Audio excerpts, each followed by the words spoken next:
Now we are starting with the first panel. I would like to invite the panelists from this table and the Prime Minister Gilauri. Please come to the podium. Thank you very much. I would like to first of all thank MK 2025 for organizing this event. Great hospitality, great efficiency. Thank you very much for giving me this opportunity, Mike. Thank you very much for everything. It's really, really a pleasure to be here. I absolutely loved your charts, by the way. I wish back in Georgia we had similar organization and similar charts to work with. We didn't, so we had to reinvent ourselves all the time. But there's one additional thing that I would like to propose to the 14, which I like 15 number more. So there is a sovereign bond, euro bond yield that I would add to that chart as a measurement, which I believe shows much better the risk of the country associated, which is viewed by the world financial institutions. And I believe that it's mostly better than credit rating agencies. Should we replace? You could replace, yeah. And a subset, I would add kind of spread between sovereign and sub-sovereign. Why? Because I believe, and this is my belief, that state-owned enterprises are super inefficient, and they're always been and they always will be. They are. That's how it is. Sometimes they are used in not most efficient way. Not sometimes, lots of times, in many governments. And I believe that privatizing them, or if it's impossible to privatize, issuing Eurobonds of these SOEs, state-owned companies, and then measuring management performance based on the Eurobond is the best way of dealing with the state-owned companies. That's exactly what we did in Georgia, by the way. We privatized everything. Whatever we couldn't have privatized because of local geopolitical problems, we made sure that the companies issued Eurobonds and the management was paid based on the Eurobond performance. And spread between sovereign and sub-sovereign Eurobond was, I think, one of the best. Anyway, this is just some suggestions. I'll come back with some more if I'll. About Georgia. Yes, I think it's a very interesting case study which many countries in the region can use going forward. I'm not suggesting that Macedonia is at the stage where Georgia was a few years ago. No, Macedonia is much more advanced, but there were some experiments, some innovations that we did in Georgia, which I think Macedonia can benefit from. And not only Macedonia, but many countries, many developing countries can benefit from. Now, imagine a small country, developing country, without any natural resources, and a very difficult geopolitical situation. Not Macedonia. Yeah. And it's not Macedonia. Because Georgia had exactly the same situation, but even worse than Macedonia. Now imagine that that country, unlike Macedonia, in 2004, had on top of that huge problem with growth, no growth whatsoever, no FDI whatsoever. According to Transparency International, Georgia was one of the most corrupt countries in the world, 124th out of 130 measured. I mean, only Nigeria and Tajikistan were worse than Georgia. Can you imagine that? According to Doing Business, we were 112th, and there was no prospects of growth whatsoever. So the new government came, and we had to decide something. I mean, what could have been a niche of Georgia, and we decided that hub economy concept could be the best way to go forward. And what do I mean by hub economy? I mean that in the region, we wanted Georgia to become leader in terms of least corrupt country, in terms of most business-friendly country, and by that I mean taxation, I mean business environment, how easy it is to start a business, how easy it is to hire people, fire people, and so on, including labor code. By hub economy, I mean good trade relations and good trade agreements with the regional countries and bigger regions, and third, infrastructure, and fourth, infrastructure. So this was our vision. to put together a country, a small country, because we didn't have anything else, which could have been a hub of the region and attract investments based on that. By the way, based on this formula, 10 years later, only 9 years later, GDP of Georgia has quadrupled in nominal terms. In PPP terms, more than doubled. FDI reached average of 10% of GDP from less than 1% of GDP. In terms of doing business, Georgia jumped from 112th place to number 8, which is one of the top, I think, performances of any country has ever done, according to the Doing Business report. World Bank nominated Georgia as the top performer for a 5-year period. Unemployment went down, and the results actually were achieved quite significant in a 9-year period of time. So it was a transformation that really happened. It's not some story that somebody could tell you. So what happened? What were the main drivers of this transformation? I believe that this hub economy principle was actually the main driver, and we looked at every single rule and every single regulation from private sector's point of view. We decided that let's make it as easy as possible to do business in this country. For example, we decreased number of taxes from 21 to 6, all of them flat, all of them low. And believe it or not, tax collections increased significantly from 7% of GDP to 24% of GDP within 8 years' time.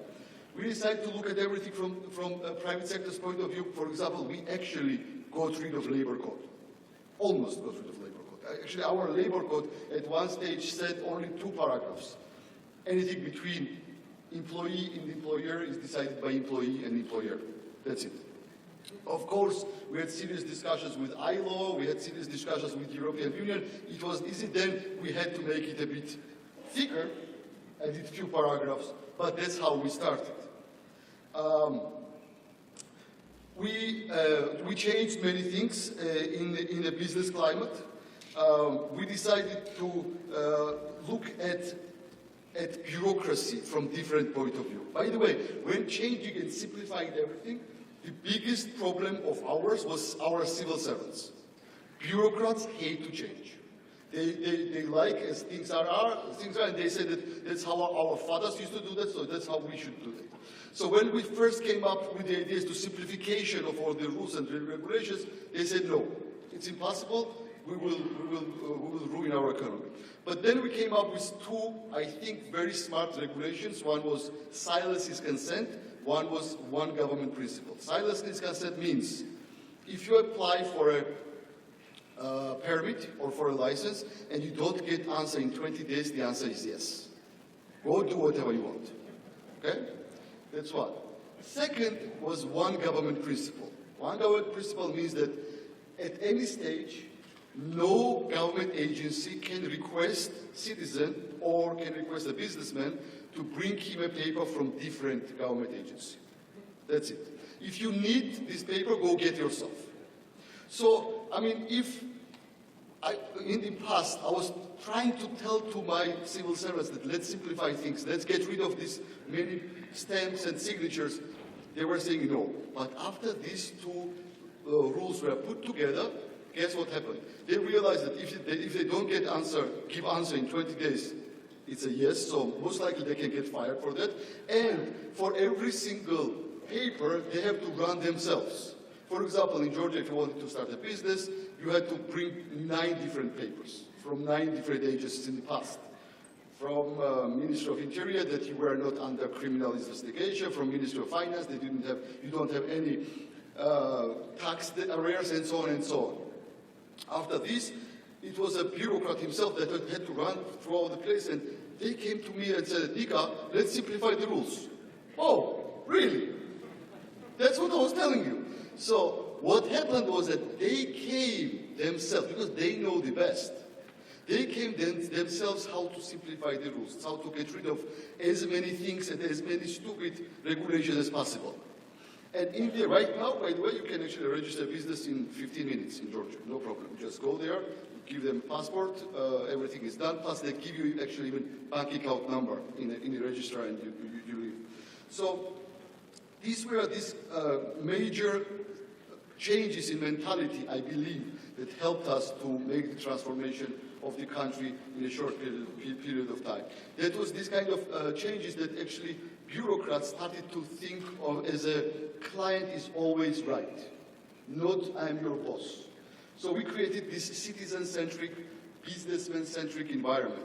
By the way, we went one step further and we created so-called public service hall, which is almost any service that a citizen or a businessman needs to get from a government, it can be done in one place. More than 300 different services, starting from registering business, registering marriage, registering death, getting passport, getting birth certificate, anything, absolutely anything. You can actually get there in one place. Of course, we have everything on the internet and e-based, but we see that most of the population still want to come somewhere and still want to get this interaction. So public service hall was also, I believe, a very important step forward. So in total, this is type of environment that we created, and there is one very good example. In 2005, the top export item of Georgia was scrap metal. That's how bad the country was. Scrap metal. In 2010, top export item of Georgia was vehicles, cars. And by the way, we don't produce any cars. We never produced any cars, most likely we will not produce any cars. But because we created rules and regulations so simple, so fast, you can actually buy and register and sell and register the business, register the sale. We created such a good infrastructure that most of the car makers around the world brought all their cars for the whole region in Georgia, and then the regional salespeople were coming in Georgia, buying from Georgia and selling to Azerbaijan, Armenia, Kazakhstan, and so on and so on. So without putting money, without investing money in some huge new businesses or building a new farms or building a new factories, we created 20,000 jobs. Only by smart regulations, only by simplified regulations, only by simplified taxations, only by getting rid of corruption from economy. So this is, I think, one of the best examples of how you can change and transform a country in a short period of time. One more thing that I want to add before I finish my address is everything was going well. From 2005 till 2008, or 4-year period, our average growth rate was almost 10%. And then world financial crisis hit everything. Of course, it hit Georgia. On top of that, we had, in 2008, we had Russian invasion, which is not an easy thing for any economy, believe me. So imagine, 2009, we have post-Russian invasion situation, we have world financial crisis at the same time. And IMF comes and says that, guys, you need austerity. I think austerity is like the favorite word of these IFIs. Guys, you need austerity. I mean, that's it. Increase taxes, decrease expenditure, kill yourselves. So we decided, no way. And I think we're the only country in the past, I don't know how many years, who instead of increasing taxes, we decreased taxes. We decreased taxes from income tax, for example, from 25% to 20%. We did decrease social expenditure, but we increased hugely capital expenditure. We increased budget deficit from 3% to 9%.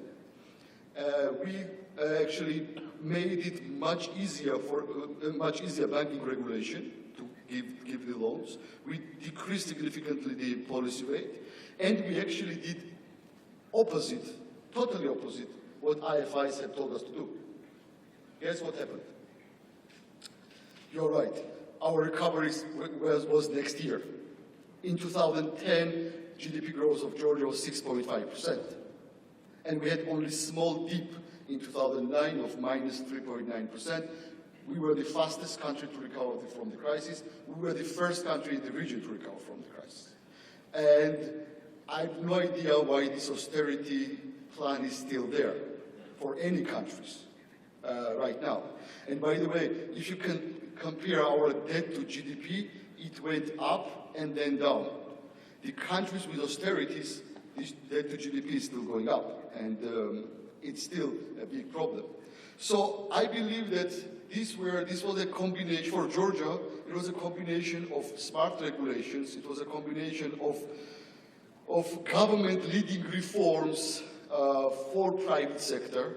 I believe that it was this vision of hub economy, and I believe also that it was this vision of anti-austerity, of different approach to the macroeconomic figures that made Georgia significant progress in a very short period of time.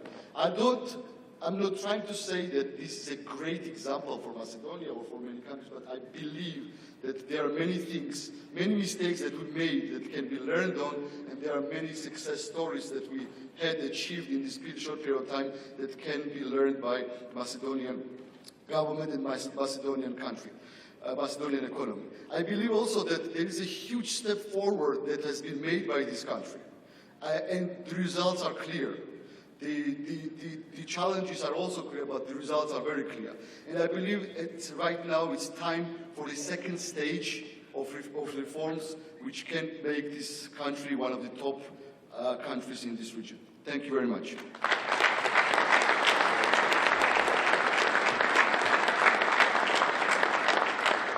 Reflections basically on the Georgian experience.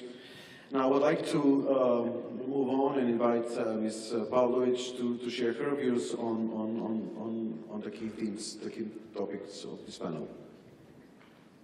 Okay, thank you very much. First of all, I would like to thank the Board of Macedonia 2025 on this invitation and the opportunity to speak here today. Also, I would like to say hello to all the summit participants. It is really a great joy to be here this morning. Just a brief introduction. I hereby represent Horwath HTL, Zagreb office. Horwath HTL is the largest international network of tourism and hotel consulting. Our own company is covering SCE region. We have the opportunity to work in every country on multiple occasions, both in public and private sector. Me myself represent this more public-oriented part of the company. I'm the head of the tourism service line department, meaning that I have more or less collaborated with the public sector and some of the governments here in the region. So first of all, let's see how this SCE really accounts in tourism matters as a whole. At the beginning of 1990s, the whole SCE, or the ex-Yugoslavia, together with Albania, as Zoran has noted before, accounted for approximately 3% of total tourism arrivals in the world. And that is pretty much, At that time, total tourism arrivals globally accounted for approximately 400 million arrivals. Today it's over 1 billion. In 2030, according to UNWTO, it will be 1.8 billion. It will surely be 2 billion in 2040, of course, if some kind of global war or global warming don't mess things up. So, if you go back to SCE, whenever you read some kind of tourism-related study for any kind of area, they will always tell you it is unique, it is beautiful. So I will repeat this mistake once again, and I will say that this area really is unique and beautiful. And this is not only, a phrase, but it is really so. If you go back to this result of 3% in 1990, it is, I think, a reasonable justification for this claim. We have two aspects of transit that really helped build this result then. First, transit is the traffic transit, obviously, transit route from the west to the east. The second fact is the political transit, some kind of this Tito story that we were a bridge between the west and the east, that really contributed to this story. Of course, even then, the coast of Adriatic accounted for more than 80% of these tourism volumes, primarily Croatia and Montenegro coast. And of course, the capitals of today's countries have also been very popular. We can remember the Olympic Games in Sarajevo and many other events that helped build this result. And the third component, some of the mountain resorts really started gaining international recognition. Popova Šapka here, Kopaonik. These guys in the 80s really did internationally reputable result. What happened in the 1990s had a really significant impact. Not only this dissolution of Yugoslavia that was rather violent, unfortunately. And of course, transition that came afterwards that was mostly unsuccessful in many of the states took us 10 to 15 years. In these 10 to 15 years, dramatic changes occurred in the tourism sector. Everything changed. Internet came, globalization came, tourism products changed, destination management practices changed, commercialization system in both terms of marketing and sales changed, and we remained the same for 10 to 15 years. After we woke up, everything in tourism world was completely different. So we are still, all of us, trying to hunt this, this 10 to 15 difference and try to at least come to be 5 years ahead instead of being 10 to 15 years ahead. If we look at our experiences related to these obstacles, or how is it exactly called in this panel, challenges in developing in SCE in terms of tourism, we have to distinguish between two types of countries. In the first basket, so to say, are Croatia, Montenegro, and to a degree Albania, that really have already a good to be sold on tourism market. They're already recognized. They have this sun and beach, a part of Mediterranean, and you know that the Mediterranean is still the top global macro destination in the world. And if no dramatic change occur underpinned by the war or climate change, I can surely tell you it will be in 100 years from now. And we had the opportunity to be a part of that Mediterranean, to jump into the train that ensured us really good real estate prices for starters. Related to real estate prices are the hotel prices for the decent developments built on this coast. So some kind of FDI, not some, but really substantial FDI could be attracted only based on this product. These countries had their types of challenges. If you really have a product, if you have a market, both in terms of investment market and the end market who wants this product, you really not have to be just a clever regulator to manage these destinations cleverly, to preserve space, because this coastal strip is very sensitive. There isn't as much space as in some kind of Pannonian plain there. But unfortunately, all of these processes, 3 of them that are really key success factors, didn't go well either in Croatia or Macedonia. Our explanation from the part of our company is really, at the end of the day, if you sell tourism, you sell yourself. And it was obviously utopia to believe that we can sophisticate ourselves so quickly to really become, as competitive as, I don't know, Austria, Switzerland, Germany, Spain, or France, who are the leading countries in the world in terms of tourism competitiveness. Okay, joined with Canada, New Zealand, and Australia. So this real estate bubble really struck hard. You can see the consequences, especially in Montenegro, especially in Budva area, where some of the establishment started construction in 2005 or 2006 on the prime locations, remained ruins for 10 years, because it probably cost $500,000 just to remove them. So this is this problem of mismanagement. What is probably the greater interest of this summit here today is the other group of countries, landlocked countries here. Our experience was, so to say, the broadest in Serbia. Serbia made a very comprehensive master planning in 2005 in terms of tourism, made very, very good regulatory framework for tourism afterwards, and started investing. Unfortunately, they, in our opinion, made 2 mistakes. The first one is they stopped in the middle. They didn't go with the process to the end, leaving some of the things unfinished, like Stara Planina development. And the other mistake was that they neglected the capital city, Belgrade, that really didn't see any kind of substantial tourism-related investments.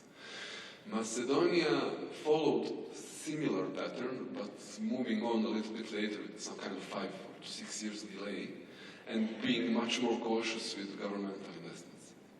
Regarding the others, Bosnia and Herzegovina is still in some kind of combination of wild private sector investments on a small scale and aid from various international institutions, from EU, USA, and other institutions. What is crucial to understand is that the landlocked countries don't have this opportunity to go for this strong FDI because of the low attractivity.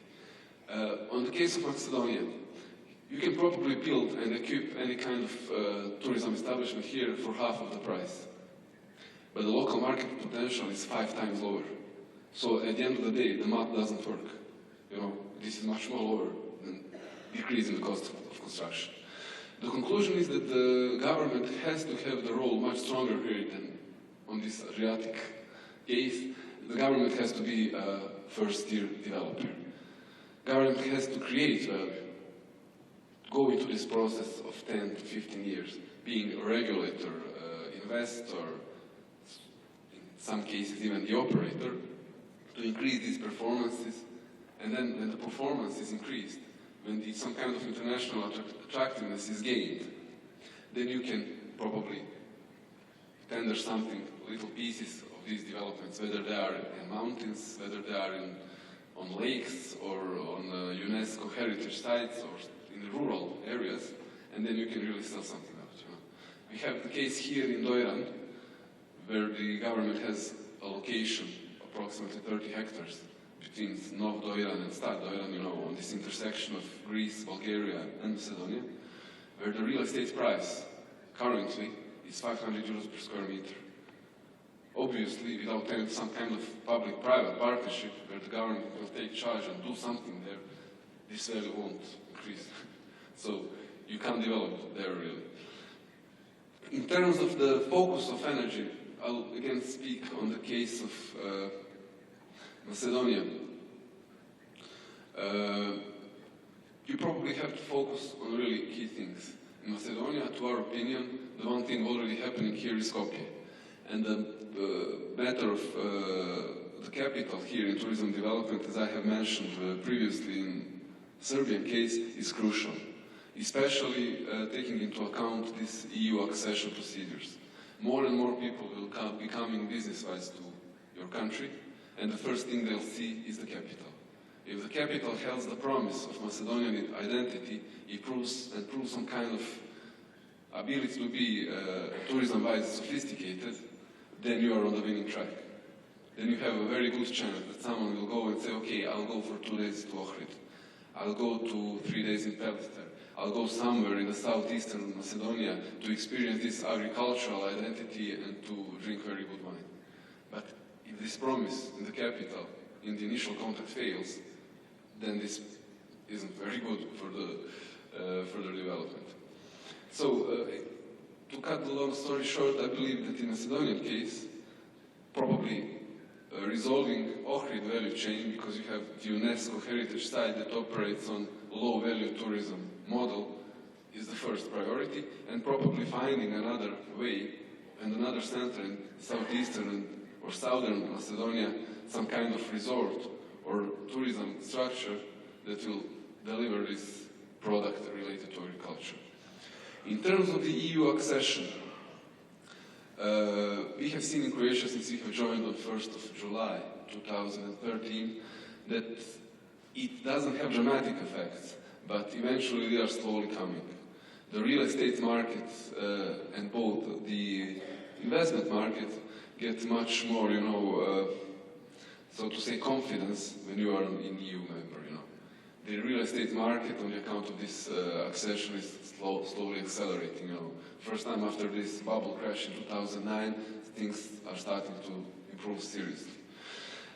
Also, you have to have into account that some kind of fast-paced development in fixed objects such as music halls, congress centers, that was largely harvested by this previous accession wave, Poland, Baltic states, is not more available, European Union, unfortunately for us in Croatia, is really looking through the feasibility calculations much more thoroughly. So the opportunity to build large fixed objects on the account of structural funds is vanished. The soft things and the things that really do the math are now the larger priority. And at the end of the day, and at the end of the story of mine, is the question, why to do tourism? First of all, I come from the tourism sector, so I'm not so much, knowledge about the other, but my impression looking at this economic result so far is that I don't believe really that we will, any of us, any of the the countries here will be especially competitive in high technologies. We don't have huge resources, and our market is small. And I believe that we have the basic assumptions for the attractive tourism building, at least to some scale. Of course, we have to go to objective market potential evaluations to be really honest with our resources. You know, for any citizen of Ohrid, the Ohrid is the nicest in the world. As far as me, I come from Zagreb. Zagreb is the nicest from the world, but the market potential is something else, you know. And if you manage to develop this tourism, you will get a market in your country. This will provide you with the opportunity to develop small-scale businesses, non-related or just vaguely related to tourism, you know, from handicrafts to high-value food and beverage production, and so on. So it is a sort of, as the slide says, it is a sector integrator and synergy creator. And in the conditions where we are not sure what is the industry we should tackle, I think it is at least the safe second option. Thank you. Thank you, Branko. Just wanted to remind the audience, if you have any specific questions for any of the panelists, please share them with the staff, and at the end of this panel, we'll have a round of Q&A. I was really happy to accept your invitation to be part of this forum. It was one very nice opportunity of coming back home, as Mike nicely put it in the beginning in the morning. I decided, of course, speaking about something that is closest to my heart, and that is the banking system, and viewed from the viewpoint of some recent developments regarding the relative role of EU banks in this region. As we know, both through ambitious acquisitions and then also organic growth, EU banks became the backbone of the banking systems of nearly all, virtually all, countries in the Southeast Europe region. However, unfortunately, recently we see some backpedaling on both counts. We see that most clearly that is visible on the side of the acquisitions. Now one can very rarely see an EU bank that will be actively looking to buy a subsidiary in the region or establish one. Actually, the opposite is true.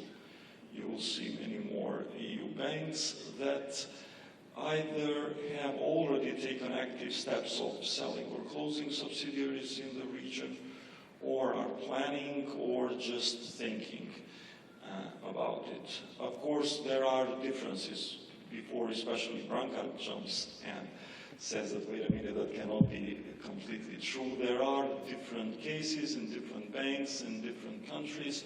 However, the case is still visible. You can see it on not only on the subsidiaries thing, you can see it also on the business ambitions. The fact that a number of banks, EU banks, are keeping flat their presence in the country. Some of them are reducing it. You can see it even in the other business categories of credit lines, even correspondent banking, etc. Why? First of all, it's actually nothing to do with the particular banks or nothing to do with the region itself, not that much. Actually, it's a reflection of a wider trend. It's a global bank retrenchment. We see not only EU banks, but in general, big international banks are retreating not only from this region or continent, but actually from the emerging markets worldwide. There are a number of reasons for it. It happened after the crisis. It happened with a situation that brought some changes in the market. There were some piling strong national and even international pressures, regulatory ones, about capital, about also compliance, most of all anti-money laundering, which all brought about a change in the sentiment in both the region and also in the EU capitals. Now it is already out of fashion to project maps of Europe and wider region and with bank name flags on it. That was source of pride and an issue of pride for many banks. Now there is a kind of trend going against it. Now, is this really something, just a short market market correction, or is it maybe a longer-term trend that is here to stay with us? All the people, we all fall often victim to the fallacy of extrapolation. When the times are good, then we say, oh yes, excellent. I mean, the times are good, they will stay so forever and ever. When the times get bad, then what do we say? Oh my God, it's just going to get worse and worse and worse. That's the usual thing, and of course, wise and smart people make good use of such policies and take good profits out of such cycles. And this particular case, I would very much hope that we're talking here about the short-term market correction. Okay, the EU banks were maybe a bit too exuberant, too irrational in that sense a number of years ago, and now they're coming back to some kind of normal. Yes, I would very much hope so, although I think that the factors, the underlying factors, could prove to be a little bit stronger, and this tendency to go on. Yes, EU banks will stay, they will still be important. However, it's very likely that we will see their presence in the countries in the region smaller, and that they will stabilize in a still lower level. Implications, consequences. Is it okay? Is it not okay? As I say there in the title, it's certainly negative. Let us not idolize the foreign banks in general or EU banks in particular. They have brought many, many positive things to the region. They, to all the countries that they operate in, they have brought a few negative things. However, the net overall effect is certainly positive. Let there be no doubt about it. It's definitely positive. So therefore, whatever relative reduction in their role and presence in these countries and this region is bad for the countries involved. It's probably, I should not spend my allocated minutes to spending why it is bad on the side of the banking system and the economy as a whole. As I said, these banks form the backbone of the banking systems, and of course, they are very important to the systems and the economy. Specifically, we could say the same thing also about the wider effects, the political and the strategic effects. However, although that may be also needless to say, let me just point to an illustration to the way that I see it. I think it's very important for the local populations in this country to see the well-recognized names of big European banks on the streets of their cities, on the billboards along the highways, on the local TV stations with TV spots. And it's very good when the local population can see it as a permanent fixture, as part of the local community, as part of their countries. And the opposite, when seeing that one bank has sold or closed its subsidiary, that another bank is rumored to do the same, or that some of the banks may close branches, lay off staff, reduce business, lose clients. That is one very detrimental signal, very negative signal, which can give rise to the feeling of abandonment, can give rise to the feeling of uncertainty, of loss of hope even. And the countries in this region cannot afford such feelings. We don't need them. So what are we here to do? If the trend is longer term and the implications are negative, so what is there to be done? The short three bullets are, of course, no giving up. We should fight it. There has to be fighting done, regardless of the underlying trends and the underlying factors. Sometimes small things make a difference.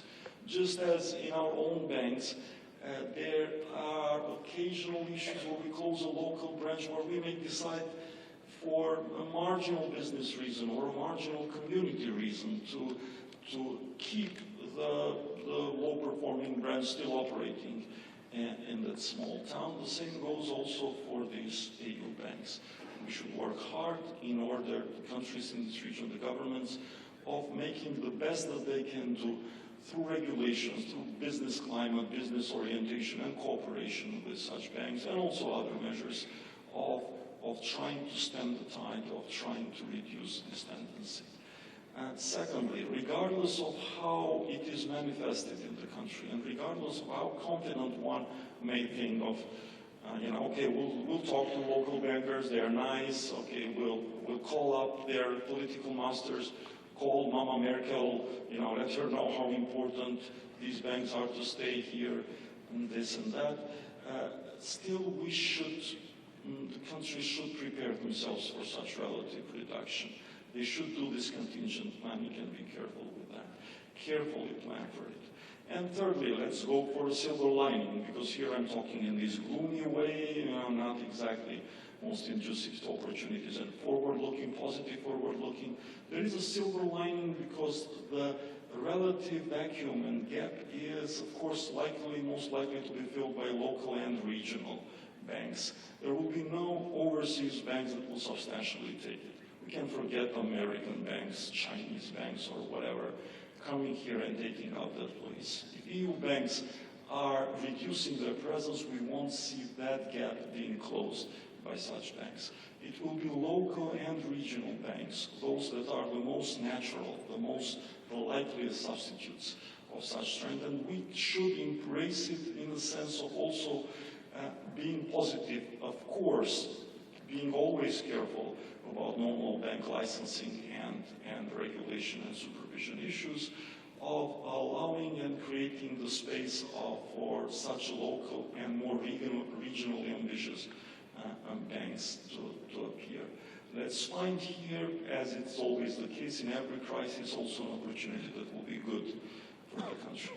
Now, I had also to rush through this presentation within my time, and it's because Biljana and Zoran kindly let me have one other slide, where I broke the rules and having one other slide of giving a sort of illustration to this talk thing. Biljana?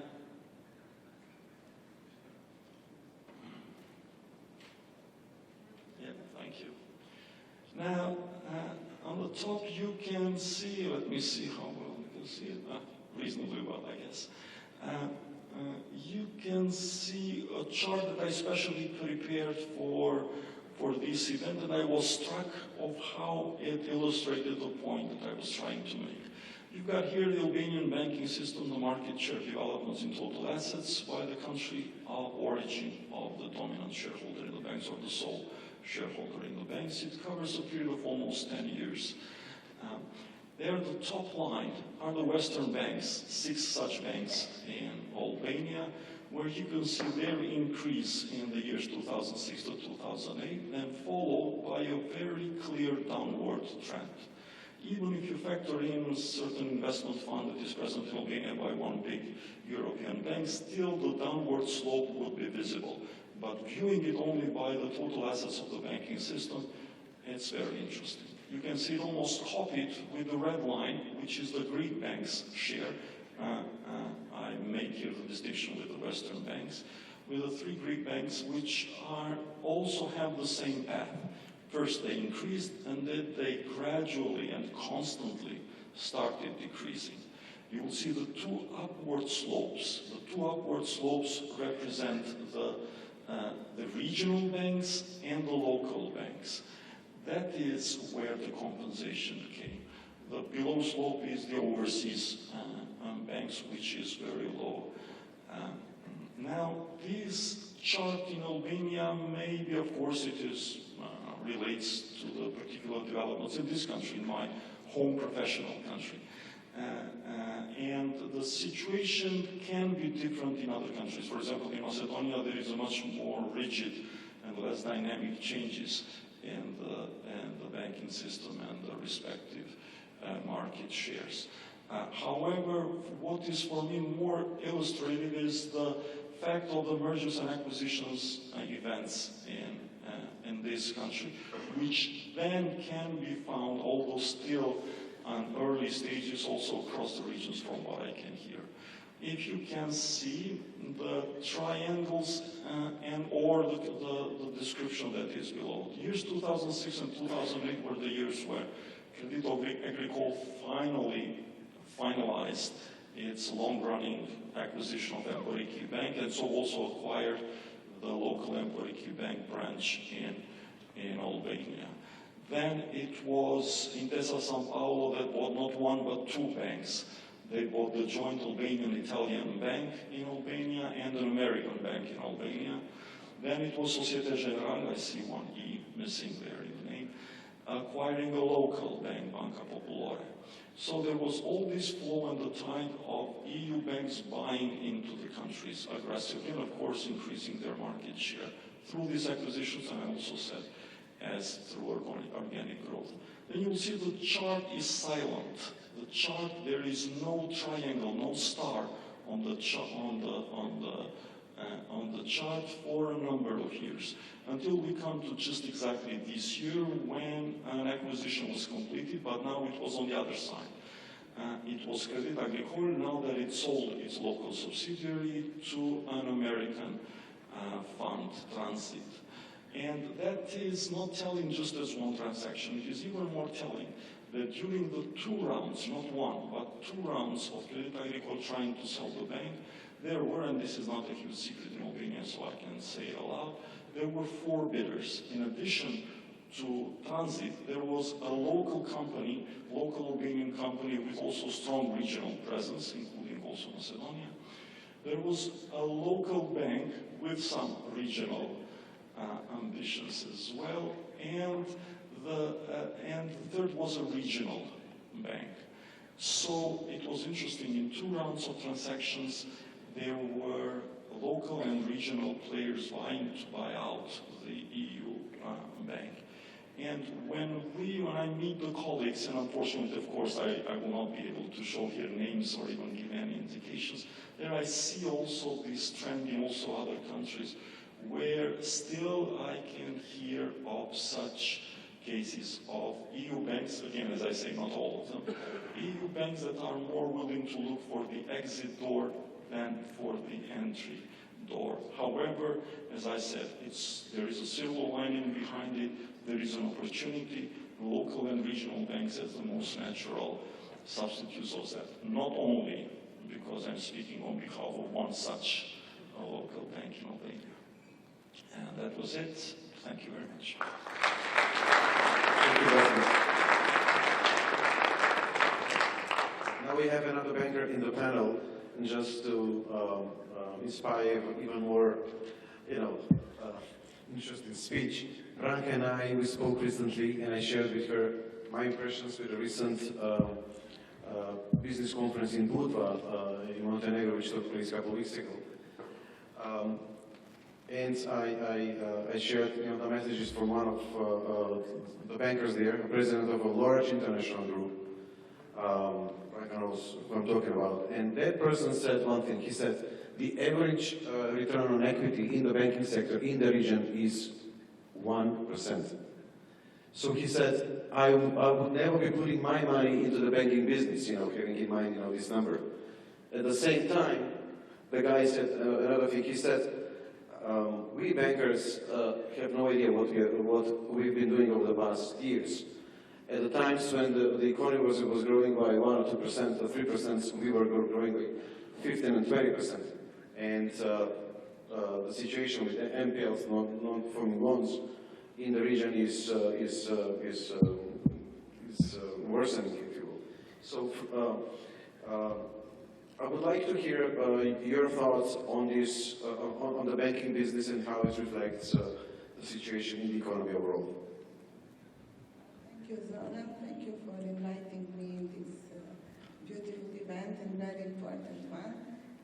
Being part of Société Générale for more than 15 years, and being Société Générale, first of all, global bank, and then European one, and then regional one, and then Macedonian one, I will just run through a short presentation that I prepared, because I think that the global situation in which we are all working is very important for our future plans and for current achievements.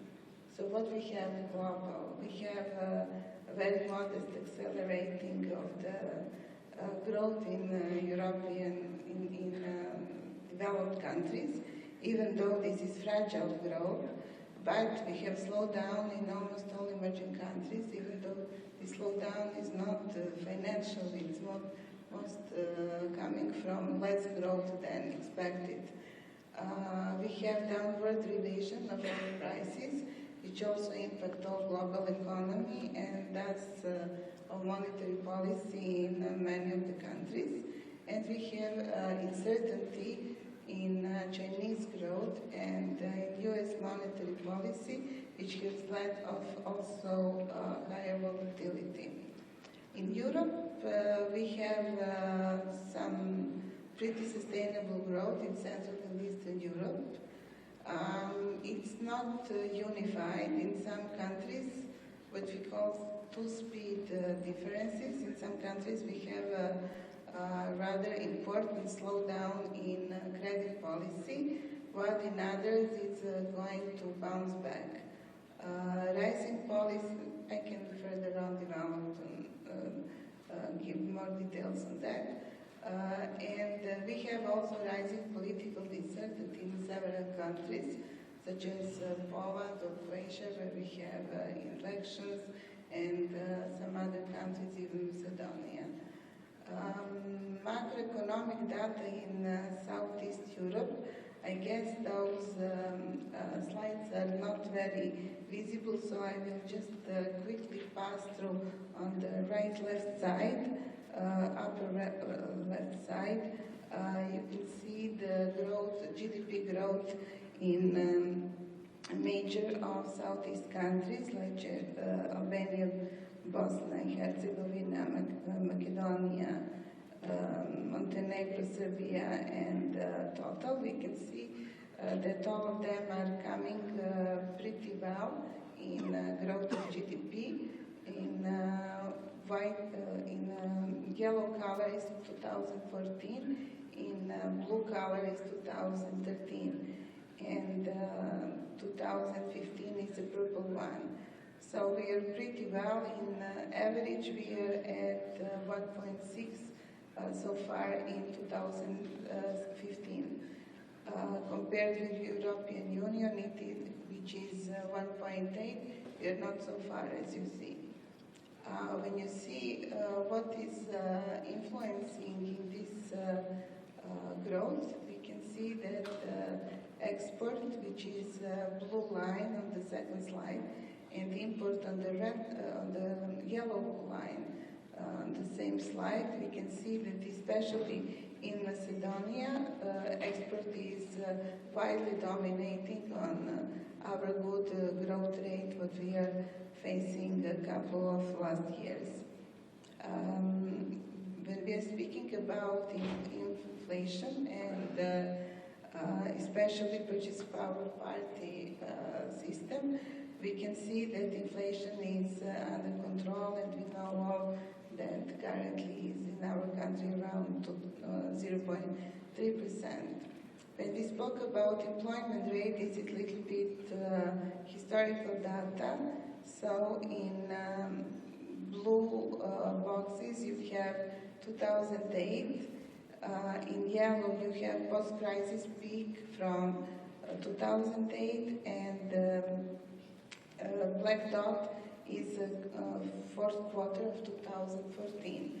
So what we can see is that in majority of countries, unemployment rate is coming down, and we do hope that forthcoming reforms will come to this important macroeconomic indicator coming even more down. But this is definitely one of the challenges that we will talk about afterwards, I guess. Fiscal deficit still remained high, and we all know that I will not stay too much on that.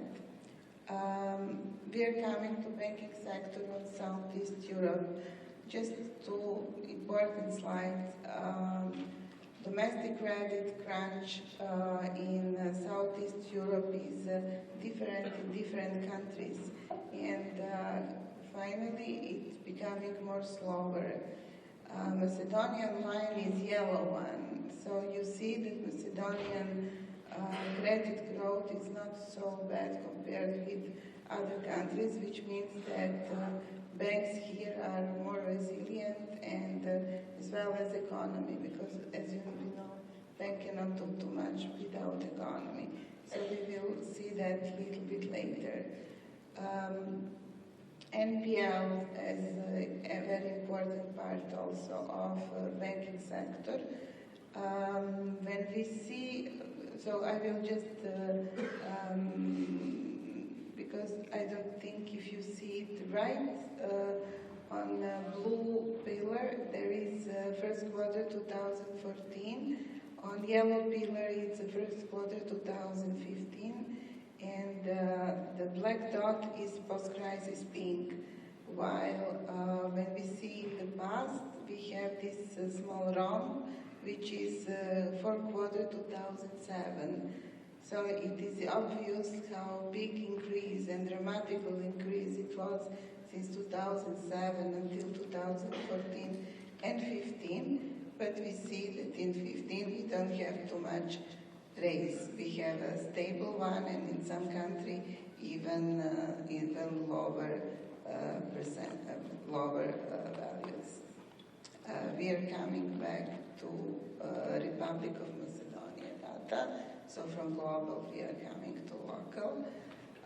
What we see in Macedonia is continued strong development in first quarter, based mainly from trade and services, particularly retail trade and services which are industrial product coming from all kinds of services, while industrial production and construction in early 2015 shows a slowdown. In the graph which is illustrating that, wholesale, retail and transportation and accommodation is in red color on the last column, so this is first quarter of 2015, and you see how it is dominating in as a contribution to GDP growth in sectors. We have also financial and insurance sector over there, and also we can see that mining, electricity and gas supply are also having a big impact on growth of GDP. When we see of Republic of Macedonia outlook, we know that public investment related to export will remain the main drivers. GDP in this slide is 3.5. It was made before it was announced that it will be finally 3.2, which is foreseen to be accelerate on 3.8 in 2016. Looking into public investment, which are already announced, and some new projects on highways that are already started or expecting like started, it looks pretty optimistic. In addition, private consumption is expected to get great strength, increasing to, of course, and contributing the growth. Most governmental financing for 2015 and 16 supposed to be met, and even we are facing now new Eurobond issuance announcement, and we hope it will be quite significant for the 2016 budget. Announcement of FDIs, we are facing and witnessing every day of this nice news, and even current FDIs are expanding more of their capacity in Macedonia, which is very positive, and we in the bank are witnessing that every day. Coming to Republic of Macedonia banking sector, we can say that more than 90% of those banks, 15 of them, are becoming to or belonging to foreign groups. Banks are primarily rely on domestic deposits, so loan-to-deposit ratio is somewhere about 93%, which means that they are fully independent from their mother countries, and they are not seeking more funding from them, and it was maybe beginning of the previous period, maybe 2009 and 10. We are, when we see the non-performing loan ratio, which is pretty stable between 11 and 12% for 2 years. This is on right-hand slide. While credit growth, and this is very important, I think, for all of us here, is, as I said on previous slide, is not so significant related to expectation that other countries in the region especially are shrinking and deleveraging a lot. So we can say that even this year in 2015 we have significant credit growth in the whole banking sector and in our bank particularly. So I will finish this part with key challenges, what I see for growth and competitiveness on Southeast Europe. So I would say that it is, in my opinion, first of all, education of workforce to empower people to raise new product, innovation, to improve job growth, wages as well, to do more on infrastructure, to have, because infrastructure can disperse growth, of course, living standard and many other things, and then in continuing financial market development, technological readiness, business sophistication and innovation, which somehow goes together into the future. So this is for this part of the conversation. Thank you, Branka.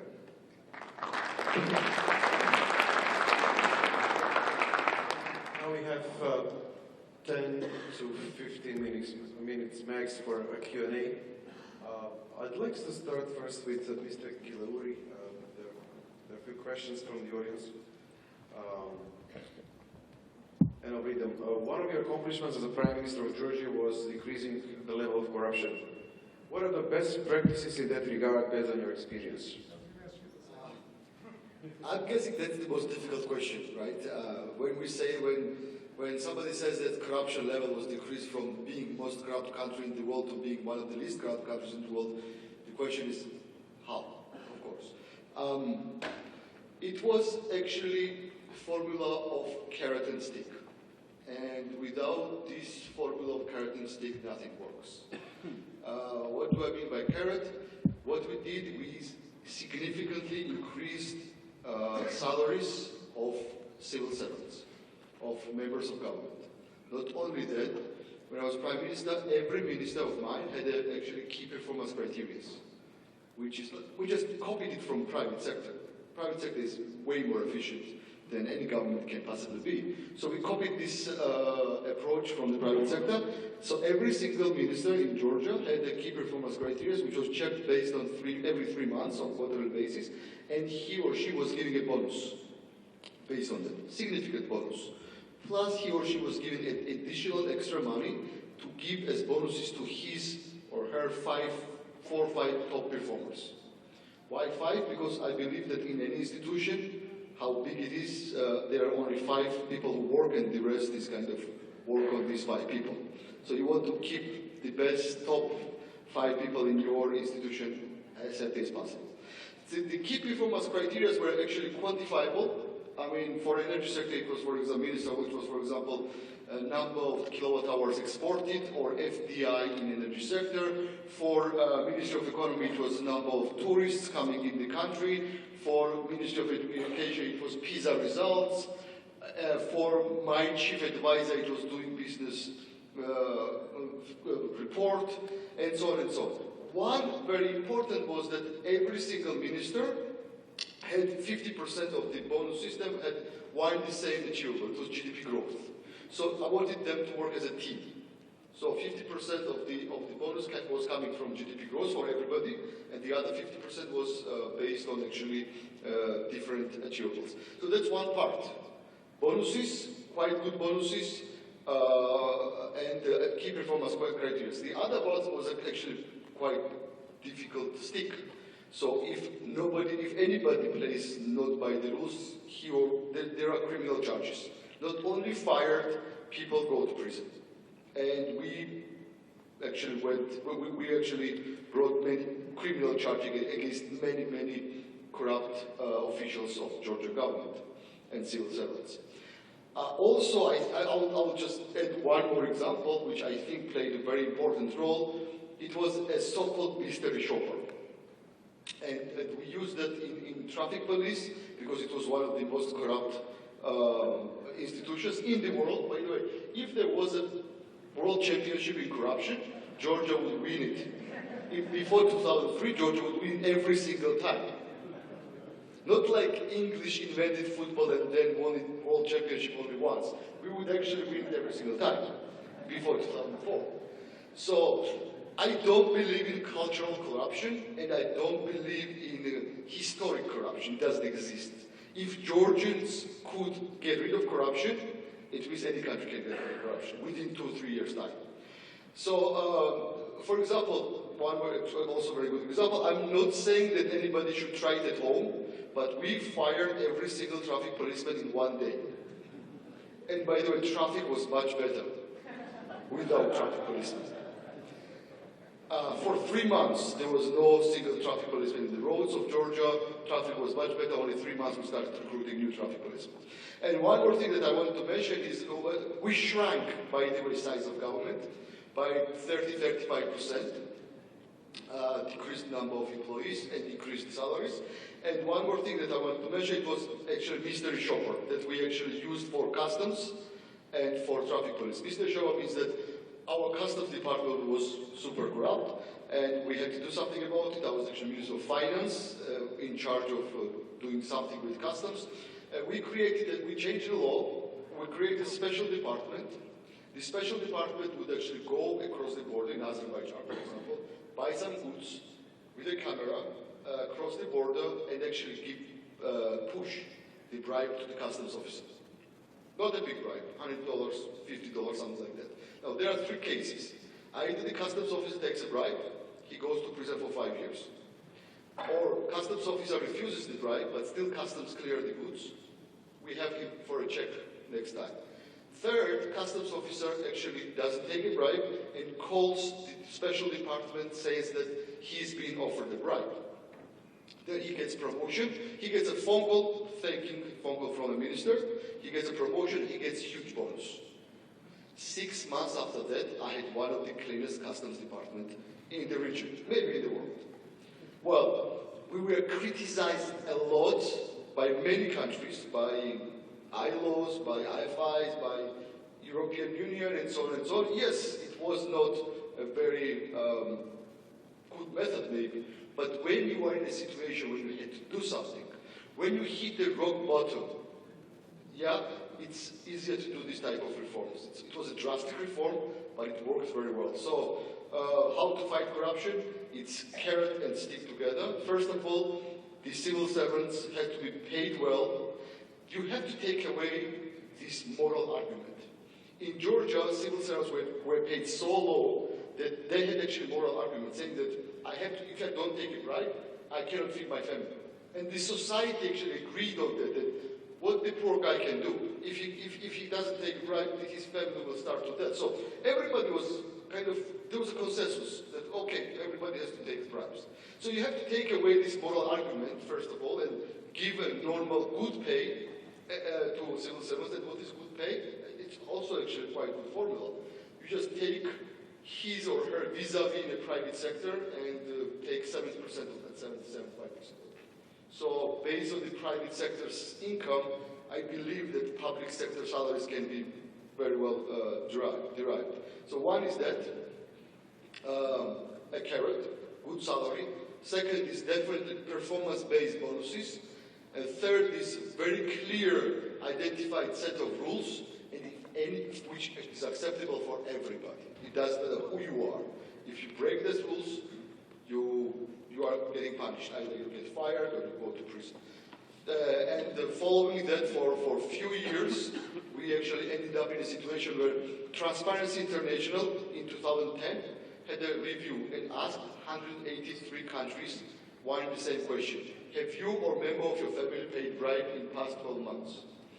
In Georgia, only 3% said yes, 4% said yes. EU average was 5%, US was 5%. Only countries that did better than us were actually Nordic countries, Benelux countries, Canada, Singapore, South Korea, and Great Britain, which I don't believe, by the way, but okay.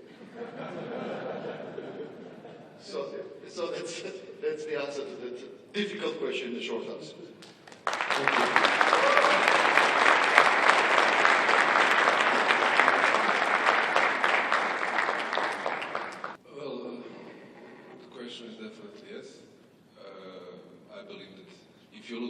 If I haven't understood your question correctly, if you look at the top geo markets for any of the countries, even for the landlocked part of the Croatia, you will see a region accounting for at least 50%. If you go to whole of Macedonia, to whole of Serbia, or to Zagreb, you will get, when you sum up all the ex-Yugoslavia, you will get probably at least 30 to 50%. So definitely, if we get even more economic exchange between ourselves, I believe that not only the numbers can increase, but this rising market can provide basis for further tourism development. Question for Mike. According to you, which measurement of the dashboard is most significant when tracking the progress of the country? Let me look at the dashboard. By the way, Mr. Prime Minister, thank you for those comments.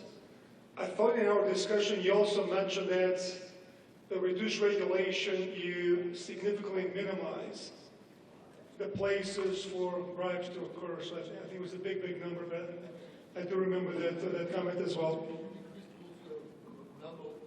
Absolutely right. Sorry, I forgot to mention that. With all that, I think the very important role which played in us fighting corruption was actually simplifying and decreasing rules and regulations. I mean, we just looked at everything that how much we can afford to do this or that regulation. European Union can afford it. They have money and they have human resources. Georgia, we couldn't afford it. And it doesn't matter how much we were pushed to introduce new rules and regulations, and it doesn't matter how those new rules and regulations where purpose was noble, we knew that it was impossible to do that. So we decreased number of licenses and permits by 85%. So that was also very, very significant part of the reform. Thank you. With respect to which one of the most, those parameters is, I have 3 sons, so it's almost asking you which of your 3 sons is your most favorite. Difficult to do. I do think a combination of all 14 will be the principal measurement, both how we're doing versus our previous results and then relative to the other countries. But as I'm looking at all of them, I would just say on growth, GDP growth on its own is a very significant measurement, and I would just say unemployment, equal way, and the third one, government spending. Don't spend more than you have, so I'm cheating a little bit here, Zoran, but I think those 3 on that side. On the side of the enablers, map with corruption and ease of doing business, equal number 1. We hear in many places, if you do not have a belief, there's a meritocracy in promotions. I do believe people getting jobs inappropriately or based on favors. It's a sort of a corruption and obviously payment. So I do think a society where people do believe there's a sense of a meritocracy and there's no corruption is just as important as other eases of doing business. And the third one, I guess, the education. You mentioned the PISA scores, but I think preparing the youth for the future is equally important. So sorry not to give you one, but I do think this is probably a little bit more inclusive, a little bit more comprehensive progress that needs to be made versus to say there were only one measurement tracks other countries doing. Thank you, Mike. There is a question for both bankers. Small businesses complain about the problem of collective payments, which is due to a shortage of cash. How can Southeast Europe increase the flow of cash in the economy?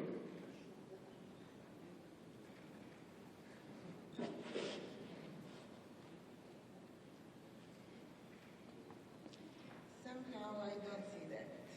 So, first of all, banks in Macedonia are pretty liquid, looking for very good projects. When there is a good project and good prospect, a good company with sound performance, we are all around them like sharks, believe me.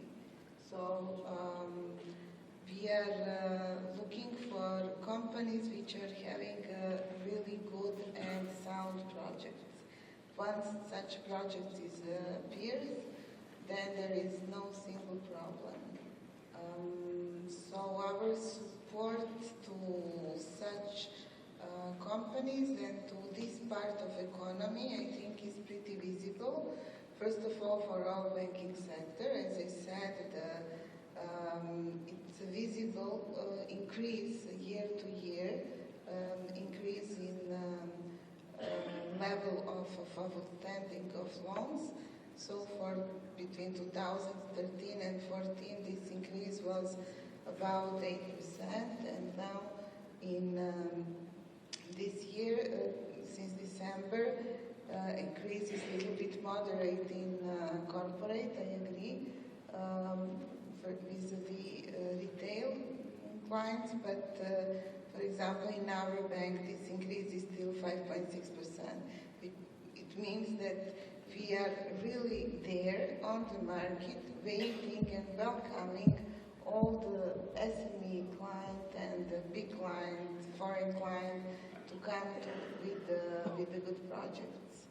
So it's not to put the weight on them, it's just to say that they are welcome, and if needed we can develop something all together, because this is also our role, not as a financial service purely, but also as a business advisory service, moreover, more now than ever. Thank you, Branka. Gazmend, any comments? So that I don't go into the trap of repeating Branka's words, I will view it from three aspects. I mean, number one, cash in the economy. If we go to the academic side, I'm a monetarist. There is as much cash as there is, and the economy is not that dependent on the amount of cash which is inside. If we talk to intercompany transactions, I think that which is a real fact, the shortage of cash, to put it that way, is more a manifestation of broader economic issues and of issues relating to economic growth and some things on the economic structure. It is, yes, really very worrying that now so many transactions take place on a barter basis, and it's absolutely even unbelievable. We're going backwards in time. And this increasing tendency of selling goods A and in order to get goods B is definitely a step in the wrong direction. I'm sorry to see that. When it comes to the banks that are routinely accused of being the ones that starve the economy of cash, of loans, or do not give the loans, I usually take it almost personally and have one strong defense there. I say, oh my God, don't say to the salesman, why don't you sell? It's the salesman sells. That's the job of the salesman, selling. There is no stop in selling when it comes to the salesman. We, the banks, sell loans. That is one very significant plank of our operations. So yes, we sell as much as we can. Of course, now, selling loans is different. It involves credit, believe me. So I would join there, but yes, is wherever we can, whatever we can, to the maximum amount that we can, we're more than happy to lend. And if we go there to the same situation of the real economy, is that the real answer is, why can't these banks so eager to sell loans are not able to sell loans more? And it again goes back to the real economy issues. Actually, if I can add a confirmatory comment. I mean, globally, there's more cash now than ever.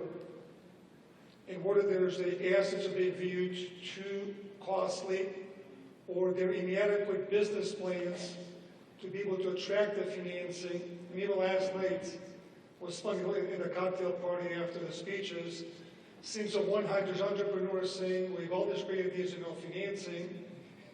There's a financing person saying, I have all this cash to invest, and there's so inadequate plans looking for this funding.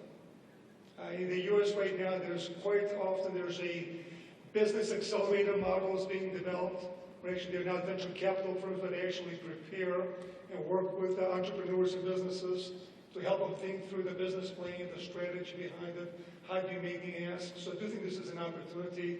Small example, we had tried to raise up to $10 million fund for SEAF. We raised half of it. John Bitov and I are among the first investors. Is only from Macedonia. I mean, 2 years has been only one loan given. They're very excited. The second one will be funded later this year. And I can tell you, I mean, they get fees paid based on how many loans they make. So they're looking very, very aggressively for additional loans, and this was very specific. Not many private equity businesses would come to Macedonia to only be investing in Macedonian firms. But it is the culture of how much are you prepared to give of your company, how much, what is your business plan. So I do agree this is probably more that can be done.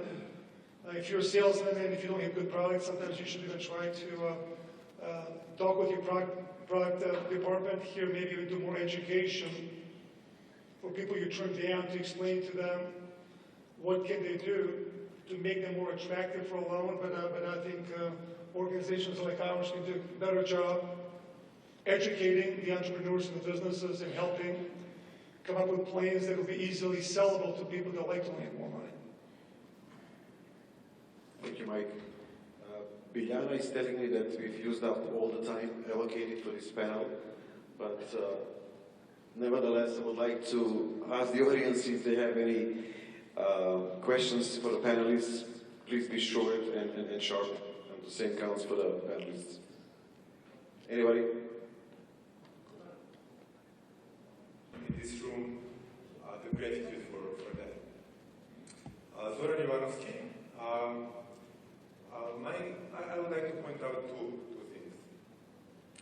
One, with regard to the set of indicators, I think that what should be added to the discussion is what the World Bank has done with the famous growth report from 2008, very professionally done, which was analyzing how it was possible from the period after the World War II until 2006 to have countries in the world with economic growth in excess of 7% per year, continually for a period of 25 years or more.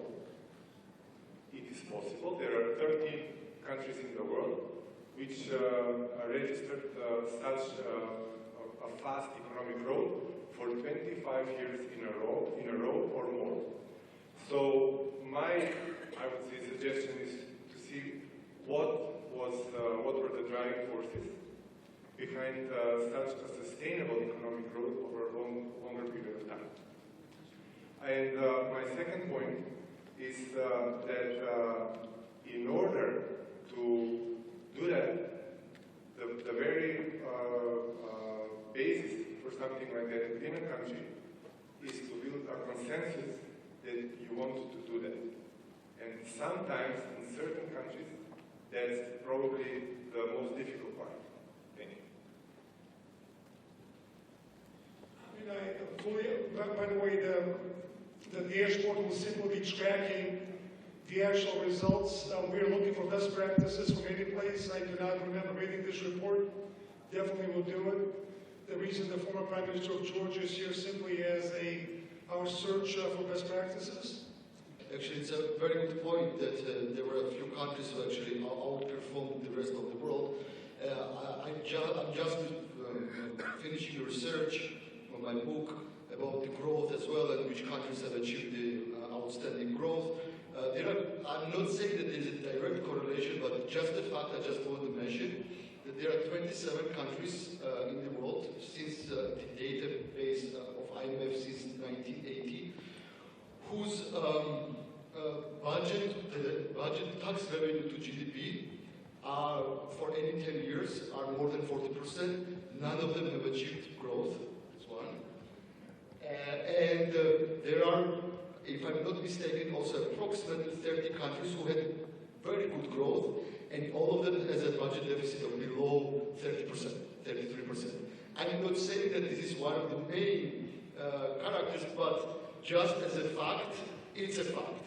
So maybe we should look something like that. How big is the footprint of government on the economy? That could be one of the drivers of the thoughts in the future. Mention one more data. Currently, Southeast Europe is growing like in average 2.6, let's say, last year. If we continue like that, we will reach developed countries in 2102. If we go with 5% GDP growth, which seems logical, I think that we can do that in the next couple of years, we will reach them in 30 years. If we do 7%, we will reach them in 20 years. So it's all on us.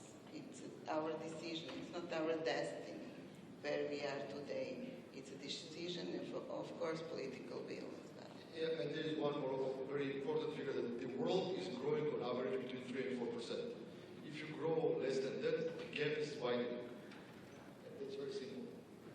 In order to make the gap smaller, you need to grow. The region has to grow above 5%, or around 5% at least. I'd like to first of all thank you, gentlemen, for coming. You're great speakers. Nika, you should be very proud. Your entire situation is actually a huge case study. Back in political science class that I took about a year ago. The entire case of Georgia, amazing. It's very teachable moment and very interesting. My question actually goes to Mr. Kadriu. You say that banks are pulling back, or at least European banks are pulling back, yet I only see Erste Bank Group, Raiffeisenbank Group, and Société Générale, and a couple of other, not Unicredit anymore, but you see them only putting into the developing nations here in the Balkans, for one, and other European countries, and other smaller developing European countries. You just see them there and appearing nowadays. So you're saying they're pulling back. I haven't seen any evidence to prove this, necessarily speaking. I'm not in the banking sector 100%. Maybe I don't have the information you have. But isn't market share an important part of actually being in the bank? Just the reach you can have? Especially because they're doing a lot of campaigns in France, let's say, Germany, Austria, saying, all these groups are saying, we have banks in your home countries for a lot of the actual immigrants that come to the European Union.